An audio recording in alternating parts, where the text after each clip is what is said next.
The story surrounding Donald Trump's first assassination attempt in Butler, Pennsylvania, has taken a surprising twist lately. What stands out is how skepticism about the event being staged or entirely fabricated is bubbling up not from traditional critics on the left, but straight from within Trump's core supporters, and even some who used to be firmly in his camp. More and more voices in that world are now openly questioning whether the shooting at that 2024 campaign rally was genuine at all. Let's step back for a moment and recall the details. This was the gathering where Trump's ear was said to have been clipped by a bullet, while a loyal attendee in the crowd lost his life. Back then, the immediate response across MAGA circles was swift and unified. It served as undeniable evidence of leftist aggression, proof that Trump enjoyed divine protection from above, even if that same higher power somehow allowed an innocent man behind him to take the fatal hit. Sure, we later discovered the shooter himself was a registered Republican, but that detail barely registered or shifted the dominant talking points. Yet today, fissures are clearly forming in that once solid front. We're witnessing prominent figures inside the movement itself start to voice doubts and demand answers.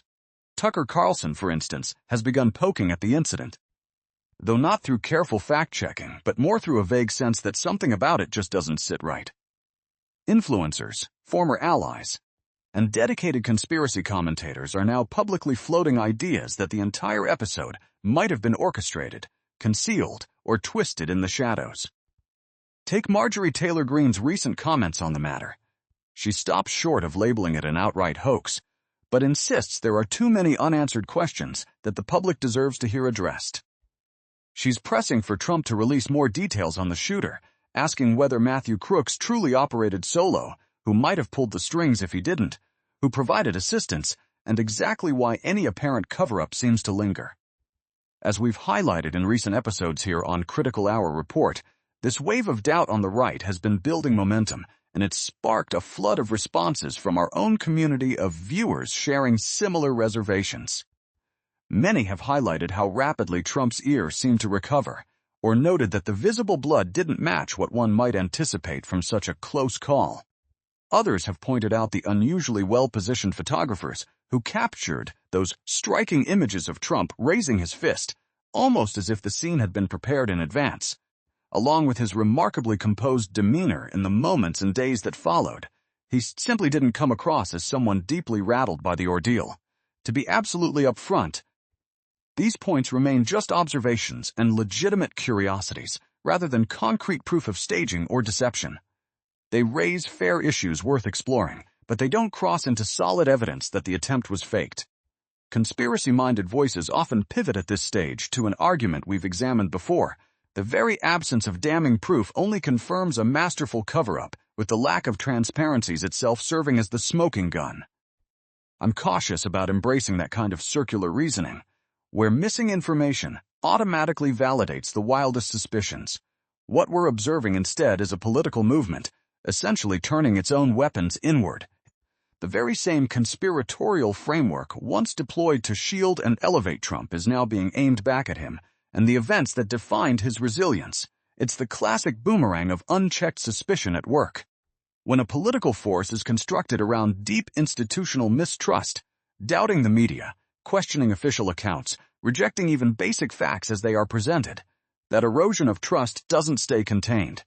It begins with accusations against the FBI, expands to claims of a stolen election, and eventually circles around to wondering if even a high-profile assassination attempt might have been manufactured. Once that threshold is crossed, there's no easy way to rein it in. Standards of proof get discarded entirely, replaced by gut feelings, fleeting impressions, and whatever aligns with the emotional needs of the moment, rather than verifiable reality. Beyond that, some of those amplifying these doubts are weaving the Butler incident into larger tales of hidden cabals, external meddling, or shadowy global forces. At times, it veers into familiar anti-Semitic stereotypes that tend to surface whenever conspiracy circles expand. This pattern is typical in such environments. They intensify and branch out to sustain engagement, feeding the perpetual cycle of outrage to hold attention and enforce group loyalty. In this way, a profoundly serious event like an attempt on a former president's life gets repurposed as fresh fodder for reinterpretation, all in service of clicks and ideological purity tests, At its core, this phenomenon has always revolved around controlling the story rather than rigorously pursuing facts and connecting them logically. When Trump appeared invincible and blessed by fate, the narrative celebrated him as the chosen survivor. But as scrutiny mounts and political tides shift, the same event flips to suggestions it might have been contrived. It's the identical occurrence, viewed through whichever lens best fits the current agenda, and over time this approach devours its own foundations. We're seeing echoes of it in reactions to the White House Correspondents' Dinner incident, and it persists with fresh layers of doubt around Butler. What has truly been exposed on the political landscape is the inherent fragility of the MAGA ecosystem, one that now struggles to anchor itself in any consistent belief system. By training its followers to reject steady evidence in favor of perpetual reinvention and suspicion, it has sown the seeds of its own internal erosion.